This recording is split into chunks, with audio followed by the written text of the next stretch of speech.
Membaca jambatan ilmu pelita kehidupan. Salam sejahtera dan selamat mengamalkan norma baharu. Saya Ashley Yutong. Saya berumur 12 tahun dan bersekolah di SDGC Jengju 2, Batu Pahat, Johor. Di sekolah, saya menyandang jawatan sebagai seorang pengawas sejak tahun 4 lagi.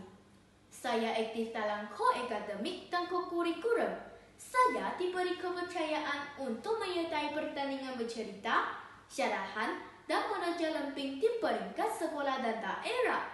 Saya sungguh meminati mata pelajaran bahasa Melayu dan sains. Pada waktu lapang, saya suka membaca bahan bacaan tambahan kerana membaca dapat meluaskan pengetahuan saya. Hari ini, saya ingin berkongsi sebuah cerita dengan anda semua. Cerita ini bertajuk Si Tenggang Anak Derhaka. Buku ini dikarang oleh A. Syama Ahmad dan diterbitkan oleh Dewan Bahasa dan Pustaka pada tahun 1996. Saya sungguh gemar cerita ini. Cerita ini mengisahkan seorang pemuda yang menderhaki ibunya dan akhirnya bertukar menjadi batu kerana disumpah oleh ibunya. Alkisah, seorang pemuda bernama Si Tenggang tinggal bersama ibunya. Kehidupan mereka sangat susah dan miskin.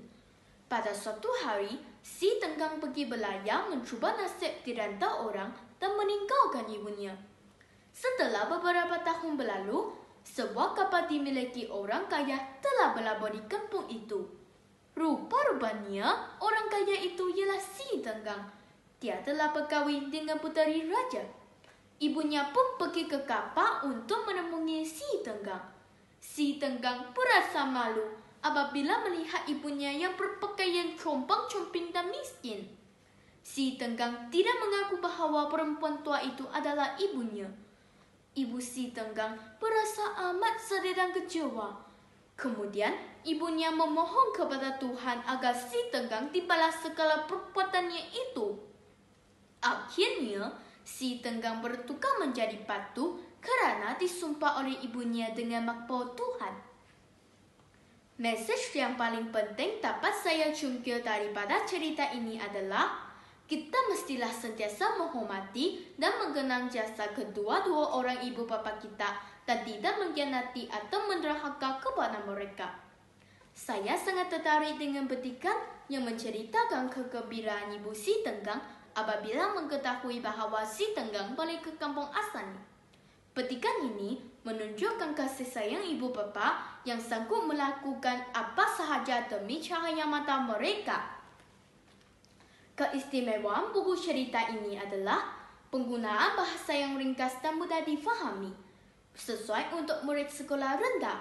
Ini dapat menanam minat membaca dalam kalangan kanak-kanak di samping memperbaiki kemahiran tata bahasa mereka.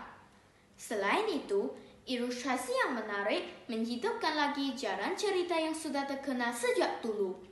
Pengajaran yang diselipkan dalam cerita ini pula mampu memupuk nilai-nilai murni dalam kalangan kanak-kanak. Walau bagaimanapun, terdapat kelemahan pada buku cerita ini kerana tidak mempunyai gambar yang berwarna-warni yang dapat menarik hati kanak-kanak. Sekian sahaja daripada saya. Semoga apa yang saya cerita memberi manfaat kepada anda semua. Terima kasih. Bye.